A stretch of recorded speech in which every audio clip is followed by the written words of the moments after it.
Welcome to Wildland TV. Tuguhaye ikaze ku muyoboro mugari w'ibitekerezo bigufasha kuba wagira ibintu wiyubakaho mu buryo butandukanye, mu rukundo, imibereho myiza, n'indi mico igiye itandukanye cyangwa se ibindi bikorwa bitandukanye, imirimo n'ibindi byinshi bitandukanye. Uyu munsi rero tugiye kuba twaganira kuri topic y'urukundo. Tugiye kureba ibintu biba mu mico y'abantu itandukanye, ariko turibanda cyane ku mico isa naho igayitse. Abantu benshi cyane cyane abantu b'abasitari cyangwa se n'abandi bantu babiyumva mu buryo butari bwiza, nyamara bikaba byabatuma urukundo rwabo rutaramba, cyangwa se bikajya bituma buri muntu wese babanye mu rukundo batandukana vuba, cyangwa se bikaba byatuma mu by'ukuri batagera ku rwego rwiza mu rukundo cyangwa se mu mibereho myiza n'abo bakundana cyangwa se n'abo bashakanye ngo babe babana by'igihe kirambye. Turaza kukugezaho ibintu bigera kuri bitatu bisa n'aho ari imico itari myiza, abantu basa naho biyumva mu buryo butari bukwiriye, nyamara bikaza kubaviramo kuba byasenya. Ariko ku musozo w'iyi video icyo tugusaba ni uko wareba video ukayirangiza, turaza kuguhereza impano y'ijambo ry'impamba cyangwa se ry'ibanga rizaguherekeza kandi rizagufasha rikakubera akabando k'urukundo cyangwa se k'ubuzima. Mu by'ukuri rero tutagiye kure, ikintu cyane cyane abantu benshi baharaye cyangwa se abantu benshi basigaye bagira, nyamara kikabaviramo kuba bahora batandukana cyangwa se bahora basenya n'abo babanye, urukundo rwabo rugasenyuka vuba. Tugiye kurebera hamwe nko ku bantu bagera nko kuri batatu b'abasitari cyane tuzi, nyamara urukundo rwabo ntabwo bajya babasha kubana n'abakunzi babo bitewe n'iyo mico bahuriyeho cyangwa se iyo mico igayitse. Tugiye kugarukaho, tugiye kureba ku rukundo rwa Chris Brown na Rihanna uburyo batandukanye, ndetse n'abandi bakobwa Chris Brown yagiye akundana nabo nyuma ya Rihanna uburyo yagiye atandukana nabo. Uwo ni uwa mbere. Tugiye kureba ku rukundo rwo bita Safi Madiba uburyo yakundanye na Knowless, uburyo batandukanye, uburyo yatandukanye n'uwo bita Judith. Tugiye kureba nawe, turaza kurebera hamwe imico ibaranga, haba iranga Chris Brown, haba iranga Safi Madiba, ndetse turaza kureba n'uwo bita Diamond Platnumz nawe imico yiwe, cyangwa se ibintu bituma nyine abo bantu ko ari batatu bose baza gutuma bakundana n'abakobwa, ariko mu by'ukuri kuki badakundana n'abagore babo cyangwa se n'abakobwa bakundanye nabo ngo barambana nabo cyangwa bamarane nabo igihe kirekire. Hari imico rero igera kuri itatu abo bantu bahuriyeho. Twaje gukora icyegeranyo kuri bo, tuza kwiga ku mico yabo ibaranga, tuza gusanga hari ibintu bitatu mu by'ukuri bahuriyeho bitari byiza, mu by'ukuri ari byo bibatera guhora batandukana n'abo bakundana nabo cyangwa se aho bagerageza kuba bashakana nabo. Reka duhere kuri Chris Brown na Rihanna.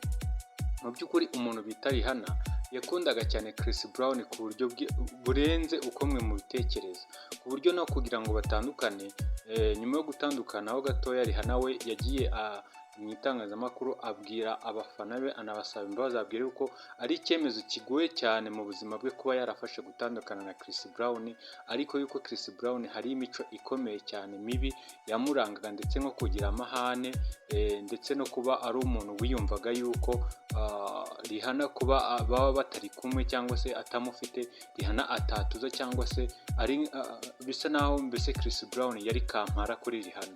Mu by'ukuri rero icyo kintu cyo kwiyumva nkaho umuntu muri mu rukundo atagufite cyangwa se mutari kumwe atanezerwa, cyangwa se ari we byishimo bye, cyangwa se ari we atezeho ibyishimo, cyangwa se ari we mbese kuba muri kumwe mu rukundo adashobora kuba yajya kure yawe, ukumva nkaho wamufashe bugwate ntaho ashobora kuba yajya.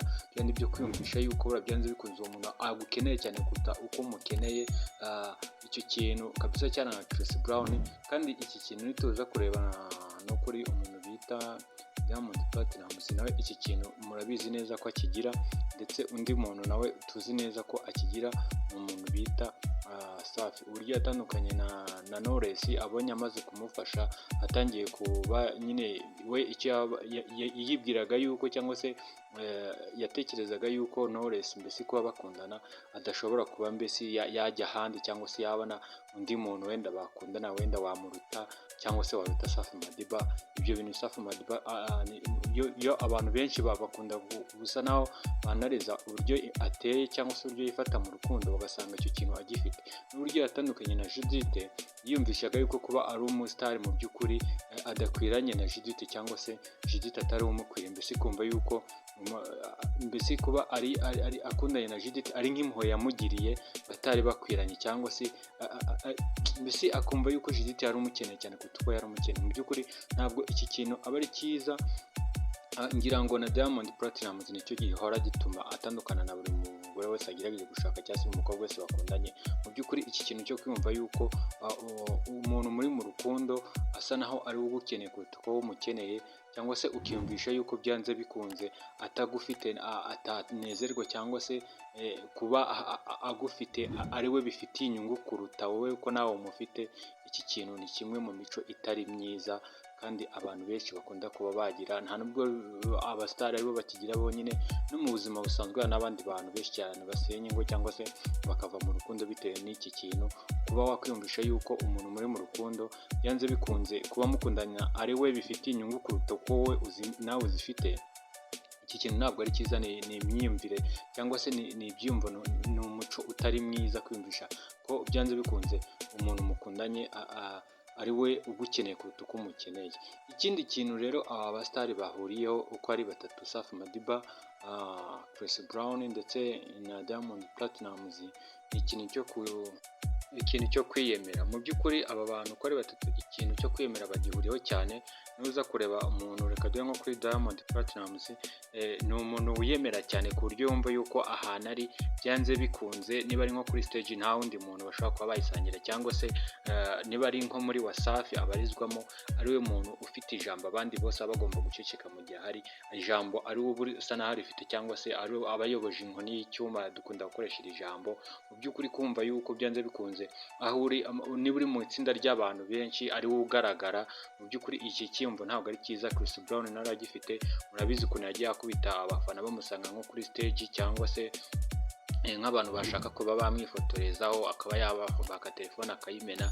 Ibyo ni ibintu byagiye bigaragara, ndetse no kuri Safi Madiba uburyo murabizi gutandukana cyangwa se gusenyuka kw'itsinda rya Urban Boys gutandukana byaturutse kuri Safi Madiba, ubwo yabasezeraga akababwira yuko we itsinda idakomeje kuba yaribamo bitewe n'uko yiyumvishaga yuko byanze bikunze itsinda ari we usa naho ryubakiyeho. Mu by'ukuri kugira ibyiyumvo nk'ibi ngibi ntabwo yari byiza, kuko iyo ufite imyumvire nk'iyi ngiyi bituma n'iteka no mu rukundo bishobora kuba byakwafekita buri muntu wese mukundanye, ko uba wumva yuko mu by'ukuri abantu babona yuko udakwiriye kuba uri kumwe n'abo bantu.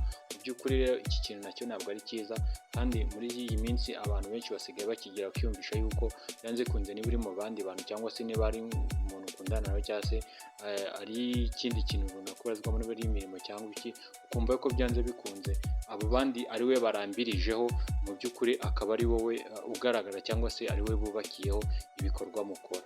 Mu by'ukuri rero iki kintu cyo kwiyumva mu buryo ntabwo ari cyiza, bitewe n'uko nacyo cyahora kikwafekitaho mu buryo bugiye butandukanye.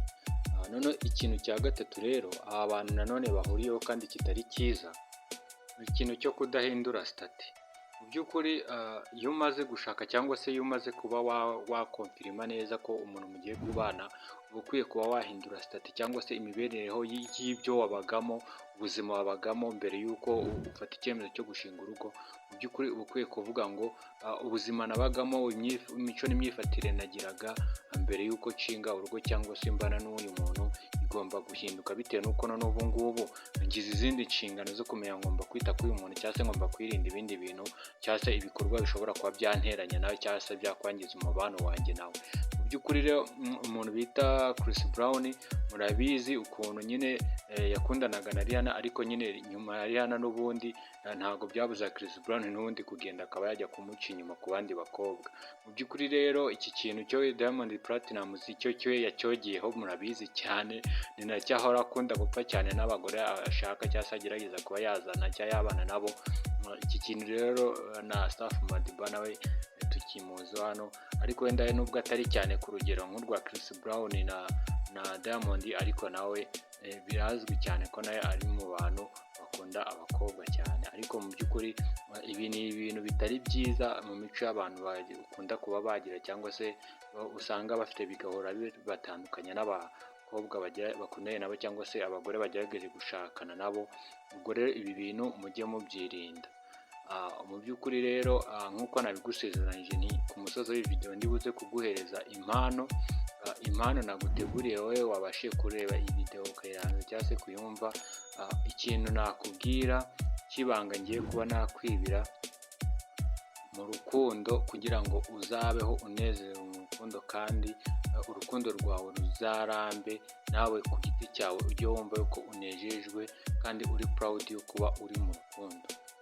Nuko umuntu mukundana niba uzi ko agukunda cyane, nawe ubwawe ukaba ubibona kuko ko agukunda cyane, ukwiriye kujya umwereka yuko urukundo ubona agukunda uri umunyamahirwe, cyangwa se nawe utangazwa n'urukundo agukunda uburyo ki ari rwinshi, nawe ubwawe bigutangaza kandi nawe bigushimisha, cyangwa se bikunyura kandi biguhesha kumva unyuzwe nabyo, mbese bigutangaza byakurenze nawe uburyo ubona agukunda, bigatuma nyine nawe umwereka yuko kuba abigukundira mbese ushobora kuba nawe ubizi neza ko umuntu agukunda wenda birenze ko umukunda, ariko uba ukwiye kubimwubahira ukanamwereka yuko mu by'ukuri bigutangaza uburyo agukunda ko utari unabikwiriye, ukasa naho umwereka yuko urukundo agukunda ari rwinshi cyane ku buryo nawe ubona ko utari ukwiriye kuba waruhabwa nawe, aho kugira ngo ube wamuca intege cyangwa se umwereke yuko agukunda, urukundo agukunda cyangwa se ari rwe, cyangwa se ntacyo bivuze kuba agukunda cyane.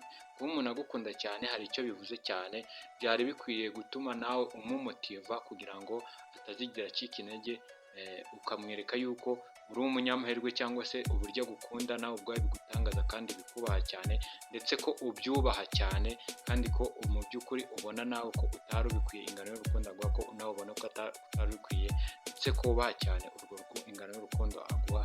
Iyo ni impano kandi ni ibanga nguhaye gikomeye cyane rizatuma umuntu ugukunda atazigera areka kugukunda, urukundo ruzakomeza kugenda rurushaho gukura, kandi nawe uko umuntu uzarushaho nawe kugenda umwereka gutyo, nawe bizagenda birushaho kugenda nawe bikubakamo urukundo rwinshi kuri we, kuko umuntu iyo umwereka amarangamutima yawe umufitiye, nawe ukaba amarangamutima ye uko arushaho kuzamuka kuri wowe, nawe niko urushaho nawe kugenda none urushaho kuzamura nawe amarangamutima yawe, urukundo noneho rukarushaho kwiyongera hagati yanyu mwembi. Ayo yari amabanga rero y'urukundo. Niba uri mushya kuri iyi channel, nagusaba kuba wakora subscribe nk'ibisanzwe kugira ngo ujye ukomeza ubone ibiganiro n'ibingibi tugenda dukora mu buryo butandukanye. Nagushimiye, Imana ikomeze kurebe neza kandi kwishimire.